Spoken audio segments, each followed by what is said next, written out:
Bonjour et bienvenue dans l'entretien d'Afromédia qui reçoit aujourd'hui un invité spécial. Le capitaine Ibrahim Traoré, président de la transition, chef de l'État du Burkina Faso. Bonjour Monsieur le Président. Bonjour Alain. Merci de nous recevoir. Évidemment, aujourd'hui, 30 janvier 2024, on a envie de poser une question puisque c'est ça l'actualité. 3 États. Monsieur le Président, qu'est-ce qui s'est passé? Pourquoi décider de sortir de la CEDEAO? Merci. Comme vous dites, c'est une question d'actualité.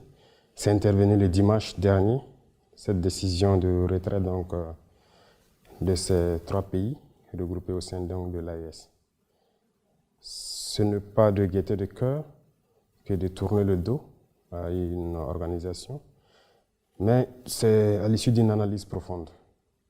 Et je pense que cette organisation est née en 1975, si je ne me trompe. En 1975, en effet. Avec des chefs d'État, pour la plupart militaires d'ailleurs. En tout cas, pour ce qui concerne l'AES, ils étaient tous militaires. Absolument. Je pense que c'était une volonté donc d'intégrer les peuples, de faire de l'épanouissement de l'économie, de la solidarité, de l'entraide, en tout cas des vertus panafricanistes qui ont conduit donc les chefs d'État à créer donc cette organisation. Malheureusement, au fil du temps, l'organisation a perdu ces valeurs-là. Et aujourd'hui, le constat est clair. Je pense que depuis plus d'une décennie, les républiques sœurs du Mali, du Niger, sont en guerre contre le terrorisme. Et au Burkina, bientôt près d'une décennie, on est en guerre. Cette organisation qui était censée donc créer l'entraide, la solidarité, nous n'avons jamais reçu d'aide venant de cette organisation. Aucun soldat, aucune logistique, aucune compassion. Mais, Monsieur le Président, on a envie de dire, on comprend que ces derniers temps, les relations ont été particulièrement difficiles, qu'avec ce qui s'est passé, les coups d'État qu'il y a eu dans ces différents États que vous venez de citer, le Mali, le Niger et le Burkina, vous ayez envie de partir. Et les gens se disent, est-ce que ce n'est pas en réaction au fait qu'ils n'acceptent pas que vous ayez perpétré des coups d'État, que vous partez et que vous vous dites, bon, mais puisqu'ils n'acceptent pas, on s'en va? Les coups d'État, on ne les fait pas parce qu'on le veut. C'est cette manière de voir les choses qu'il faut changer.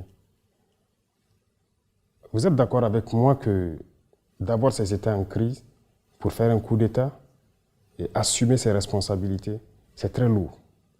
Mais si on le fait, c'est parce que nous avons une envie d'amener nos peuples donc vers une certaine souveraineté, parce que nous connaissons l'origine de cette crise. Et je pense qu'on devrait être accompagné.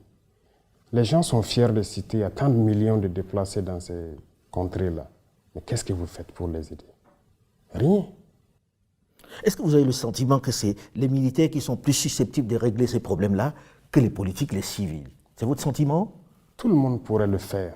Mais comment l'expliquer que ce soit les militaires qui prennent la main et qui disent on ne veut plus de civils? Non, les militaires n'ont pas dit qu'on ne veut plus de civils. C'est par devoir de patriotisme. Lorsque la nation est en péril, à un moment donné, il faille prendre des décisions importantes. S'il se trouve que ce sont les militaires qui ont eu le courage de prendre ces décisions, eh bien, c'est ce qui est là. De toute façon, civils ou militaires, nous sommes tous les enfants de ce pays. Et quiconque est animé donc de ce sentiment de pouvoir libérer son pays, il pouvait le faire. Donc ce n'est pas une question de militaires. Ailleurs, des militaires ont réussi. Ici aussi, des militaires peuvent bien réussir. Alors, Monsieur le Président, que répondez-vous donc aux responsables de la CEDEAO qui disent ils s'en vont parce que nous, on a dit qu'on ne veut pas de putschistes parmi nous? Il y a beaucoup de putschistes parmi eux. Donc ce n'est pas une question de putschistes, c'est juste un masque. Quand vous dites des putschistes civils? Il y a des putschistes militaires au sein de la CEDEAO qui aujourd'hui se réclament démocrates. Des civils, il y en a. Il y a pire que des putschistes. Il y en a qui tuent, qui bâillonnent leur peuple. Sous le silence, la CEDEAO ferme les yeux, les oreilles. Il y a plein de putschistes au sein de la CEDEAO. Alors, Monsieur le Président, on dit, ok, nous quittons la CEDEAO avec effet immédiat. Le Burkina Faso, le Niger et le Mali. On quitte avec effet immédiat. Mais, Monsieur le Président, ça concerne beaucoup de monde. Qu'est-ce qu'on fait de la libre circulation des personnes, de vos populations qui sont dans ces pays de la CEDEAO que vous quittez du jour au lendemain? Comment ça va se passer exactement? Parce que les textes disent qu'il faut au moins une année pour pouvoir mettre tout ça en œuvre. Or là, vous dites non, c'est fini maintenant. Oui. D'abord, vous dites les textes disent, mais eux-mêmes n'ont jamais respecté leurs textes. ça se fait à la tête du client, c'est ce que nous avons remarqué. Les sanctions infligées au Niger, ça n'existe nulle part dans les textes. Donc les premiers qui violent ces textes-là sont ces soi-disant démocrates. Nous quittons, mais nous restons panafricains. N'importe qui en Afrique, un Africain qui veut venir au Burkina, il est le bienvenu chez lui. A priori, mais dans le sens contraire, ça va être compliqué. Quelqu'un qui est au sein de l'AES, on va en parler de l'AES dans un instant, quelqu'un qui est au sein de l'AES, on peut lui dire il ne peut plus aller au Burkina, il ne peut plus aller en Côte d'Ivoire, il ne peut plus aller au Ghana. Ça devient un peu plus compliqué pour ceux qui font leurs affaires là-bas. Nous verrons et nous saurons quelles mesures prendre en temps opportun. C'est bien réfléchi, Monsieur le Président, ce départ de la CEDEAO? Bien sûr, très bien réfléchi. Ce n'est pas un coup de cœur, ce n'est pas un coup de colère. Si c'était un coup de colère, on l'aurait fait depuis longtemps. Je pense qu'on a pris le temps d'analyser la situation, de peser beaucoup de choses et enfin de décider. Donc si c'était un coup de cœur dès les premiers moments de certaines sanctions, le peuple a été assez résilient, il faut le dire. Ils ont souffert. Donc pendant ce temps, on pouvait décider dans la colère. Maintenant, on a pris le temps d'observer, d'analyser la situation et de nous convaincre nous-mêmes de nos forces avant de décider. Et vous avez pris tout le monde par surprise. Autre élément dans cette nouvelle façon de dessiner l'Afrique de l'Ouest, l'AES, l'Alliance des États du Sahel. Monsieur le Président, est-ce viable l'AES? Sur le papier, c'est très très séduisant, mais est-ce viable? Vous savez très bien que c'est plus que viable. Vous savez, pendant longtemps, on a maintenu nos peuples dans une certaine philosophie, tendant toujours à nous faire croire que nous ne pouvons rien sans les autres. Aujourd'hui, notre mission à nous, c'est d'éveiller la conscience. Vous le faites très bien d'ailleurs. Merci. Et j'apprécie beaucoup. Il faut qu'on arrive à éveiller les consciences, que les jeunes se rendent compte de ce qui se trouve chez eux. Une organisation pareille, il faut d'abord se rendre compte de ses forces, peser ses faiblesses, et à l'issue de cette analyse, vous décidez. L'AES est très bien viable.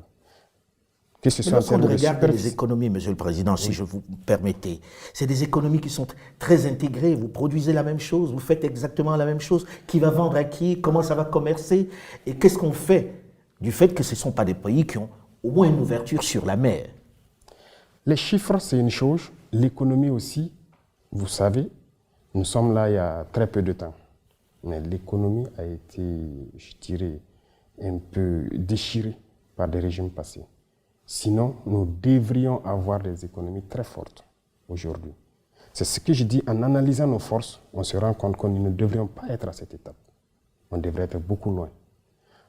Quand vous prenez l'AES, en termes de population, en termes de superficie, on est très bien. En termes de production, normalement, les États de l'AES ne devaient rien importer en ce qui concerne les produits agricoles, l'alimentation. Aujourd'hui, nous sommes conscients de ça et nous sommes en train de tout faire pour que nous n'importions rien en ce qui concerne ce que nous consommons. En termes de richesse, que ce soit naturel, quand je dis les richesses naturelles, il y a des richesses souterraines, mais il y a aussi en surface.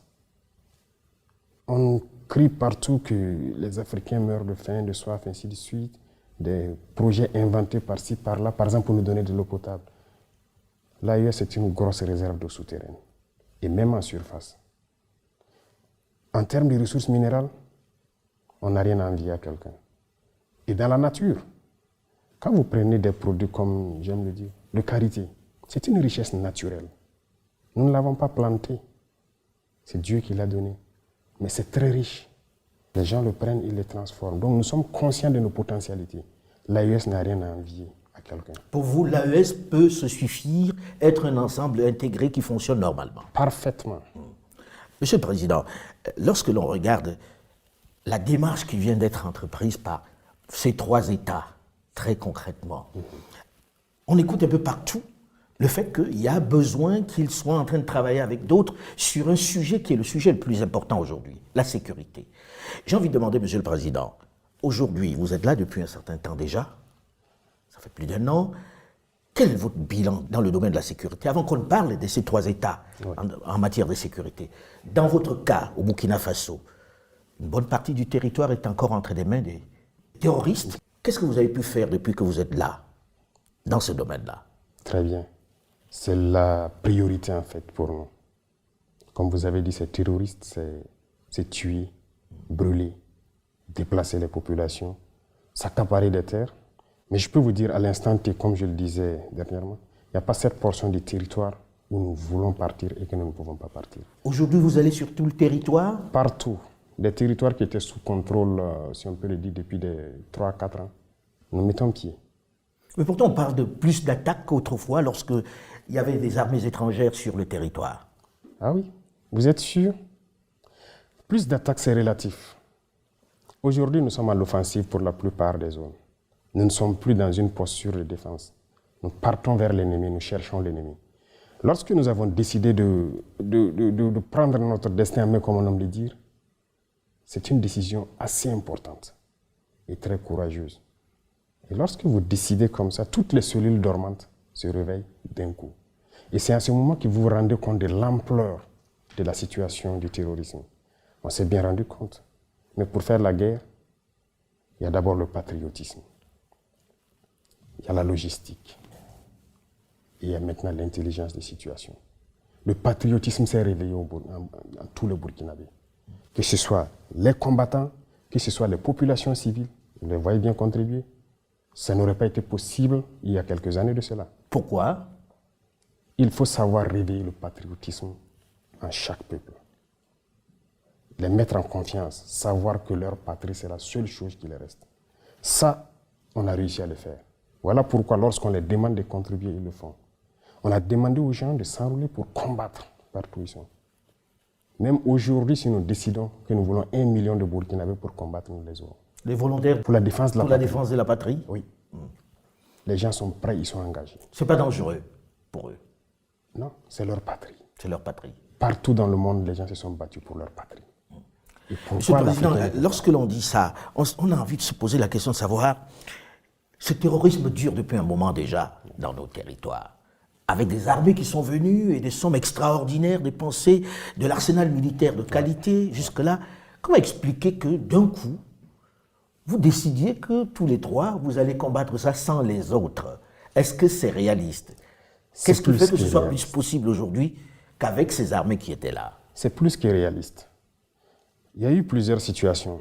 Nous avons eu la chance de faire le terrain. Beaucoup d'autres officiers que vous pourrez croiser ont eu la chance de faire le terrain et ont manœuvré avec ces armées étrangères. Sur votre propre territoire, on vous fait des restrictions. Ils font ce qu'ils veulent. Ce qui est encore plus surprenant, imaginez, vous avez dit, avec toute la technologie qu'ils avaient, ils ont actuellement peut-être des satellites qui observent tout, ils avaient des drones, des hélicoptères, tout type d'appareils. Mais on ne voyait jamais les terroristes. Aujourd'hui, nous avons décidé de faire la guerre. Mais vous vous rendez compte? On les retrouve tous les jours et on les fouette. Donc, il y a un problème. Pour vous, il n'y avait pas une réelle volonté de les combattre alors? Aucune volonté de les combattre. S'ils le voulaient, ils pouvaient le faire. Les terroristes n'auraient jamais atteint ces niveaux. Alors aujourd'hui, on dit s'ils font des résultats, s'ils font quelques résultats, c'est parce qu'ils ont avec eux les Russes. Il y a eu Wagner, dont on a parlé.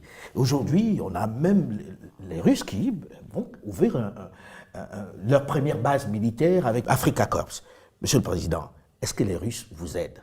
Et est-ce que leur aide est meilleure que celle des armées étrangères qui étaient jusque-là présentes? Vous savez, pour ce qui concerne le Burkina, par exemple, nous avons toujours été en relation avec la Russie. Et je vous dis, l'équipement que les Burkinabés avaient, à 80%, c'était des équipements russes. Ah bon? Bien sûr. Mais pourtant, vous aviez une relation plus forte militairement avec les Français. Comment expliquer cela? Oui, parce que ces équipements datent des années peut-être de la Révolution. Bien sûr. Nous avons des équipements qui datent des années de la Révolution, qui combattent toujours, des équipements russes et coréens, nord-coréens, qui combattent toujours dans notre armée. Ils sont plus efficaces? L'armée a été délaissée, n'oubliez pas ça. Depuis les années 90, avec le soi-disant programme d'ajustement structurel, tout a été dénaturé. Il y a des militaires qui montaient la garde avec des bâtons. On a désarmé l'armée, nos armées. Ça a été bien préparé. Plus d'équipement, plus rien d'entraînement, rien. Les gens portaient juste la tenue. Et le terrorisme s'invite à la danse, quelques années plus tard.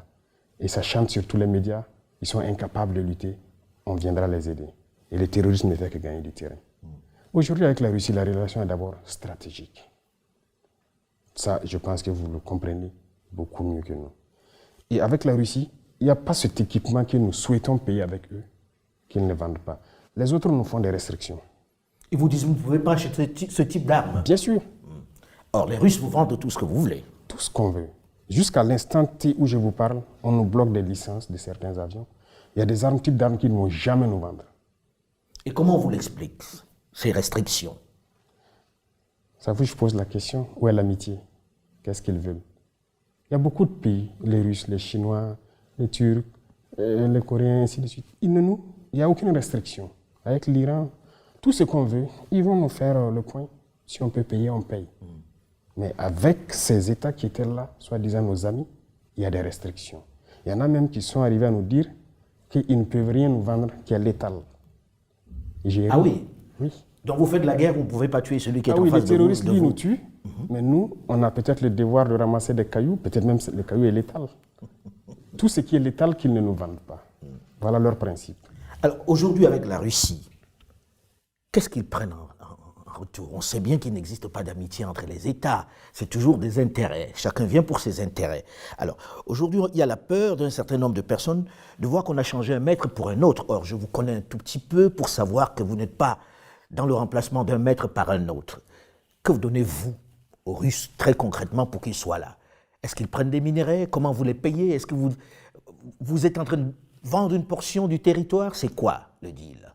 Si c'était ça le deal, de quitter vraiment un maître pour un autre, on préfère mourir. Parce que quand on dit la patrie ou la mort, ça a tout son sens. Non, ce n'est que du média mensonge encore. Et malheureusement, on avait même vu des chefs d'État qui sont tombés dedans, qui sont allés raconter du mensonge, soi-disant qu'on a donné des mines à des Russes, à notre partie sud. Archi faux. Il n'y a rien de donné aux Russes. Archi faux. Même pas une mine. Pourquoi donner? Si les Russes veulent une mine, on a le code minier. Ils viennent s'intégrer dedans. On leur donne le permis, ils payent les impôts et ils font tout ce qu'ils doivent faire comme les autres. Mais avec quoi vous payez alors les Russes? Ils ne viennent pas pour vos beaux yeux. Ah oui, avec quoi on les paye? D'abord, les Russes sont arrivés quand au Burkina, c'est la dernière fois que des instructeurs sont venus parce qu'ils doivent venir instruire les militaires sur des équipements. Et c'est avec tous les pays d'ailleurs. Ce n'est pas les Russes seulement. Quand on signe un contrat pour acquérir un équipement, on signe le contrat avec la formation. Il y a plein de Turcs ici. Pourquoi ils n'en parlent pas? Qui, eux, sont spécialisés dans les drones plutôt. On a payé des drones avec la Turquie avec un contrat d'assistance. Il y a plus d'un an. Tout le temps que nous sommes là, il y a des Turcs qui sont là. Pourquoi on n'en parle pas? Ils sont là, ils nous appuient. Ils ont formé nos équipages en Turquie. Ils viennent ici, ils les assistent. Et ils continuent de les former dans le pilotage, la maintenance et tout. Et on a le contrat sur un temps donné. Lorsque nos hommes seront bien drillés, ils vont partir. Les Chinois, ils sont là. Les équipements qu'on paye de la Chine, ils sont là aussi pour former à la manipulation donc, de ces équipements-là. C'est ça la réalité. Mais donc, sur le terrain, ils sont sur le terrain ou pas, les Russes? Sur le terrain pour combattre? Non. Il n'y a aucun Russe sur le terrain pour combattre. C'est des choses développées en fait, dans la tête des gens. Mais s'il y a besoin, ils viendront sur le terrain combattre. Ça, je peux vous assurer. S'il y a le besoin... Vous ne vous l'interdisez pas? Non. Sauf que pour l'instant, ils ne sont pas sur le terrain. Non, pour l'instant, on se bat seul. Ils nous appuient en termes de formation sur la logistique, formation tactique et tout. Ils nous appuient sur ce volet. Alors, j'avais posé la question, avant qu'on ne fasse une digression, sur votre bilan aujourd'hui sécuritaire. Parce qu'on a vu quelques mouvements de certaines populations qui s'impatientent un peu. Et puis, comme vous l'avez dit, le peuple est très résilient, mais à un moment donné, ça suffit. Alors, qu'est-ce que vous avez fait de façon à ce que les Burkinabés puissent dire le président Traoré est arrivé et il nous a réglé tel ou tel problème en interne? Ça, nous on ne parle pas. Et j'ai bien dit même à certains ministres de la communication et autres, je ne veux pas que nous parlons trop de notre reconquête. Laissez les villageois parler eux-mêmes. Il y a plusieurs villages qui ont été réinstallés, des écoles qui ont ouvert dans plusieurs zones. Mais souvent, le fait de dire qu'il n'y a pas d'avancée, ça amène les villageois eux-mêmes à faire des vidéos pour dire aux gens, c'est faux, vous mentez. Nous, en tout cas, on a quitté il y a tant d'années, mais on vient d'arriver, on est en sécurité. C'est dernièrement qu'il y a eu quelques reportages pour vraiment confirmer que les gens auraient Il y a des déplacés qui sont rentrés chez eux. Qui même vendent aujourd'hui leurs activités de produits maraîchers sur le marché. Ça veut dire qu'ils sont rentrés il y a plusieurs mois, ils ont eu le temps de cultiver, ils ont fait des écoles ont ouvert. Parce que vous êtes passé à l'offensive ou parce que les VDP? L'offensive, c'est avec les VDP, bien sûr. Vous savez, je parlais tout de suite de patriotisme et de logistique. C'est le deuxième volet qui nous faisait défaillance. Mais écoutez, quand vous prenez par exemple l'attaque de Djibo en novembre dernier. Absolument. Dès qu'il y a eu l'attaque, il y a eu la riposte des éléments à Djibo et les vecteurs aériens. Dès le lendemain, des bataillons d'intervention rapide ont fait mouvement vers Djibo, avec le ravitaillement, et on continue et on marchait sur la base de Baraboulé, la base terroriste de Baraboulé, où on n'a jamais été depuis 2019. C'est à partir d'où ils préparent toutes les attaques, qui sont à Baraboulé, Bourou, jusqu'à la frontière à Pétékoli, ils ont marché sur les bases terroristes. S'il n'y avait pas de logistique, c'est impossible. On allait s'asseoir, planifier l'opération. On prend déjà un mois, plus d'un mois. Chercher à rassembler la logistique et les hommes. C'est comme ça que ça se passait. Et pour rassembler la logistique, je vous fais une confidence. Il est arrivé des moments, lors de certaines opérations ici, qu'on aille emprunter des armes avec des pays voisins, venir faire l'opération, nettoyer et aller remettre. Mais aujourd'hui, tout ça, ça fait qu'on a une très mauvaise image de nous. Aujourd'hui, dès qu'il y a une attaque, on a dit aux bataillons d'intervention rapide, vous bougez. Parce qu'ils sont entièrement équipés, prêts au combat. On n'a pas un petit délai à perdre. Et immédiatement, ils décollent et ils foncent au combat. C'est comme ça que ça se passe maintenant. Et on a plusieurs bataillons qui sont équipés, qui sont positionnés un peu partout dans le pays. Et c'est ça aussi, la montée en puissance en termes logistiques et tactiques. Ça, Monsieur le Président, quand on voit tout ça, avec toute la logistique dont vous parlez, avec les Russes que l'on fait venir pour former, comme vous l'avez dit, vos troupes à vous, ça fait beaucoup d'argent. Est-ce que l'économie burkinabé peut tenir longtemps avec ça? Très bonne question. Ça fait beaucoup d'argent. Voilà pourquoi je dis que nos pays ne sont pas pauvres. Il y a eu la malgouvernance. Il y a le vol, le pillage de nos ressources. C'est de ça qu'il s'agit. Je prends un exemple. Aujourd'hui, il y a le fonds de soutien patriotique. Les populations contribuent. Et on entretient en grande majorité donc les volontaires pour la défense de la patrie avec. Mais et le reste de l'armée qu'on est en train d'équiper? Tous ces moyens qu'on est en train d'acquérir. C'est là, c'est la gouvernance, les finances. Il y a des ressources, on a des potentialités. Mais si c'est mal géré, on était libre. Pour vous, les pays ont de quoi tenir en produisant et en faisant juste Comment est-ce une bonne gouvernance? On arrive à acquérir le matériel? Ce n'est pas pour nos beaux yeux, comme vous dites, qu'on nous donne. On paye. Mais c'est la gestion. Il y a des situations où on arrive à gérer parce que dans tous les départements, tous les secteurs ministériels, chacun fait de son mieux pour rationaliser. Et quand on dit rationaliser, c'est quoi? Vous savez, il y a cette habitude de corruption au haut niveau, de surfacturation, parce que lorsque quelqu'un fait les élections, surtout en Afrique ici, c'est comme une entreprise. On va les financer. C'est l'habitude ici. Ils distribuent des billets pour qu'on les vote. C'est un investissement. Et dès qu'il arrive, il est obligé de payer pour rentabiliser, pour rembourser. Il n'y a pas ça avec nous. On n'a pas de compte à l'extérieur. On n'a rien. On n'en veut pas. Tout est orienté vers la guerre. Si vous prenez le domaine du pétrole, vous savez que l'État subventionne le pétrole, les produits pétroliers, l'essence, le gasoil, pour que les Burkinabés payent ça moins cher. En 2022, par exemple, les subventions étaient autour de 400, presque 500 milliards. 400 et quelques, que l'État paye. 500 milliards de francs CFA. En 2023, on est à moins de 100 milliards de subventions. C'est-à-dire, vous avez fait une économie de 400 milliards de subventions. Comment vous expliquez ça? On était libres, nous aussi, lorsque les gens font leurs propositions, de dire à la société, la Sonabi, OK, telle personne va faire une proposition à tel prix, mais vous prenez à tel prix et les ressources, vous nous donnez. On part ouvrir nos comptes offshore et on met dedans. C'est comme ça se passe. Et on vous tient à partir de ce moment-là, quand vous avez ouvert des comptes à l'extérieur. Mais bien sûr, si vous vous amusez, on dit on va geler vos comptes. Nous, on n'a pas de compte. Donc, tout est orienté vers la guerre. Ces économies, c'est payer l'équipement. Oui. Monsieur le Président, il y a eu une longue discussion sur le fait que combien de temps vous allez rester. Quand est-ce que vous organisez des élections? Combien de temps va durer la transition? Est-ce qu'aujourd'hui vous avez une réponse à ça ou vous pensez que ce n'est pas la priorité? Pour vous, jusqu'à quand le capitaine Ibrahim Traoré est aux affaires et va organiser des élections pour laisser son fauteuil? J'allais vous poser une question en retour avant de vous répondre. Mais je ne suis pas là pour répondre aux questions, hein, monsieur. C'est un débat et ça fait plaisir. Si aujourd'hui, dans 6 mois, on décidait d'abandonner le peuple, vous, en tant qu'homme très objectif et conscient de notre situation, qu'est-ce que vous allez dire? Quel serait votre commentaire? Honnêtement, je préfère m'abstenir, même si vous savez le fond de ma pensée. D'accord. C'est pour vous dire que c'est fatigant souvent. C'est fatigant, mais la seule chose qui nous fait tenir, c'est l'amour du peuple. On se nourrit là-bas, on s'abreuve là-bas. Depuis que nous sommes là, nous n'avons jamais pris un seul jour de congé. En tout cas, tout l'exécutif.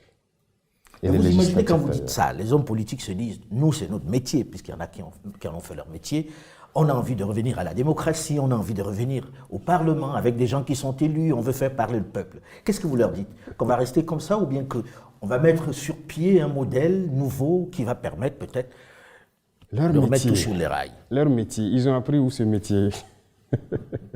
Nous ne voulons pas que les gens apprennent ce métier d'ailleurs et venir l'appliquer ici. Nous voulons créer un modèle. Parce que la manière de faire les choses ici, ce n'est pas la bonne manière. C'est comme je vous dis. D'abord, il y a beaucoup d'accords que vous voyez que nous sommes en train de dénoncer. Et beaucoup d'autres sont à venir. Ah oui, la révolution sur ce volet n'a pas commencé d'abord. C'est pourquoi j'ai dit que nos économies vont très bien se comporter. Les gens signent des accords pour leurs propres intérêts, comme je dis, c'est des investissements. Malheureusement, les chefs d'État africains, ceux-là qui se mettent dans ces girons de métiers, de politique, là, n'ont pas compris toujours. Je pense que les faits d'antan devaient les donner beaucoup de leçons, telles que les Bokassa et autres. Ils continuent de piller les ressources de leur pays, aller investir chez eux. Comment est-ce qu'on peut donner... Je ne sais pas comment je vais expliquer. C'est inconcevable. Mais pour vous, Monsieur le Président, aujourd'hui, il n'est pas question de parler d'organisation d'élections, de fin de transition? Ah oui, on va organiser les élections comment à l'instant T? Donc il faut remettre tout à plat. D'abord non, hormis le système qui est en place, qu'il faut revoir, les élections, ça concerne tout le Burkina Faso.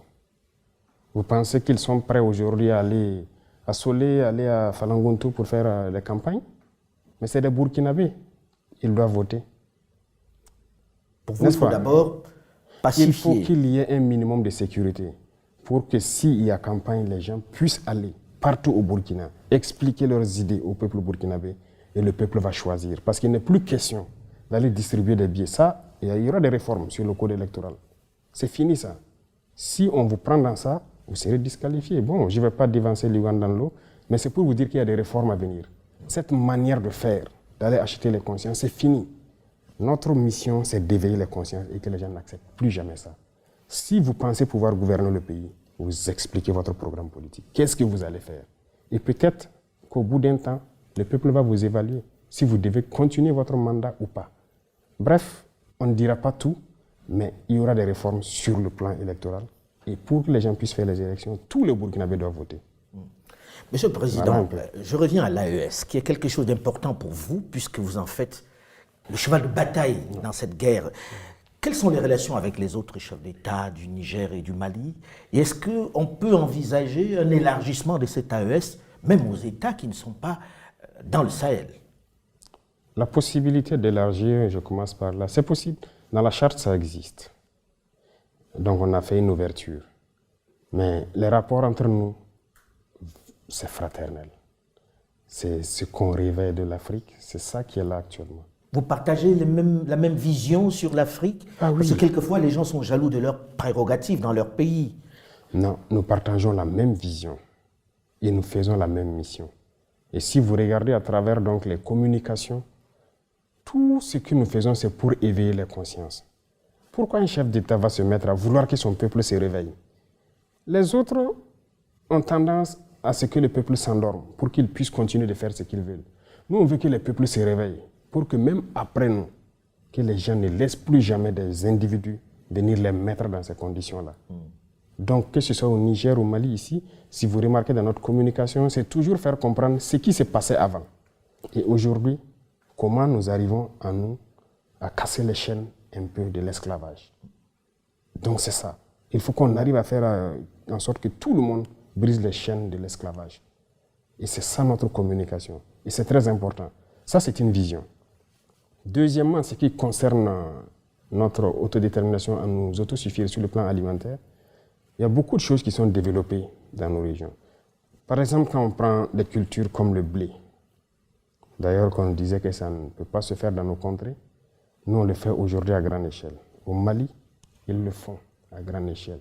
Le Niger, ils sont en cours. Il y a beaucoup d'autres spéculations qu'on est en train d'expérimenter. Le message, c'est de faire comprendre à nos populations que nous n'avons pas besoin d'importer. On peut tout produire pour nous ici et même exporter. Produire et exporter à l'intérieur de l'AES. Est-ce qu'aujourd'hui, Monsieur le Président, vous n'avez pas peur pour vous-même? Peur? Nous avons vécu la période de Thomas Sankara, oui, qui est un peu votre modèle, puisque beaucoup vous comparent à lui par vos idées, par votre manière de vous comporter, par vos choix. Oui. On sait comment ça s'est terminé. Oui, vous avez raison, et c'est la question que tout le monde se pose, et c'est la phobie du peuple burkinabé en fait. Lorsqu'ils pensent à ça, ils ont toujours peur pour moi. Pour ma personne, je n'ai pas peur. La peur, nous ne la connaissons pas. Nous avons fait face à la mort plusieurs fois. On l'a côtoyé. Nous ne savons pas. Dieu a fait que nous soyons vivants. On rend grâce à Dieu. Donc la peur, on ne la connaît pas. Mais on a analysé le passé. Sur certains volets, peut-être que le président Thomas Sankara a fait des erreurs. Lorsqu'il a dit, par exemple, laisser les amis trahir l'amitié, ce n'est pas à nous de trahir l'amitié. Je pense que cette phrase l'a emporté. Pour vous, il aurait dû être à l'offensive. Nous n'allons plus commettre les mêmes erreurs. Ça, c'est sûr. Et l'impérialisme, comme il a dit, est un très mauvais élève. Lorsqu'il est cherché, il revient avec les mêmes méthodes. Nous suivons. Donc nous ne laisserons pas les mêmes erreurs se reproduire. Aujourd'hui, Monsieur le Président, quelles sont vos relations avec la France et avec l'Union européenne? Nous n'avons pas de relations particulières. Moi, je dis, les relations internationales sont ce qu'elles sont. Ça se passe comme ça doit se passer, si je peux dire. Il n'y a rien de méchant. De toute façon, le Burkina est en train d'affirmer sa souveraineté. Tout pays ou toute organisation qui respecte cela, nous sommes en bonne relation. Mais lorsque vous ne voulez pas, c'est là que vous voulez nous dicter ce que nous devons faire. Mais vous parlez quand même, non? Bien sûr. On se parle. L'Union européenne, dernièrement, on a reçu le nouvel ambassadeur. Je sais que vous avez suivi. Il est là, il travaille, il n'y a pas de problème. L'ambassade française aussi est toujours là. Ils continuent leurs activités. Et les Américains? Ils sont là.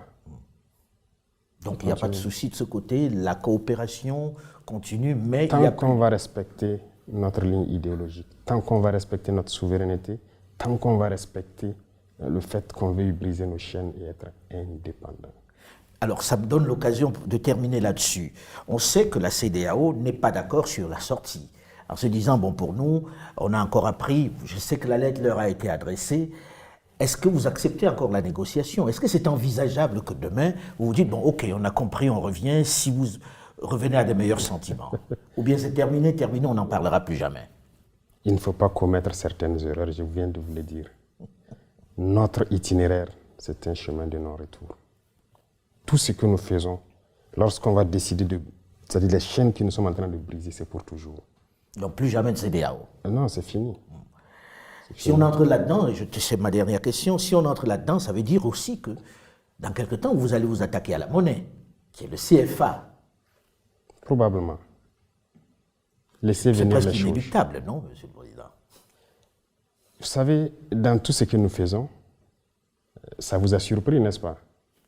Des choses vont peut-être vous surprendre encore. Il n'y a pas que la monnaie.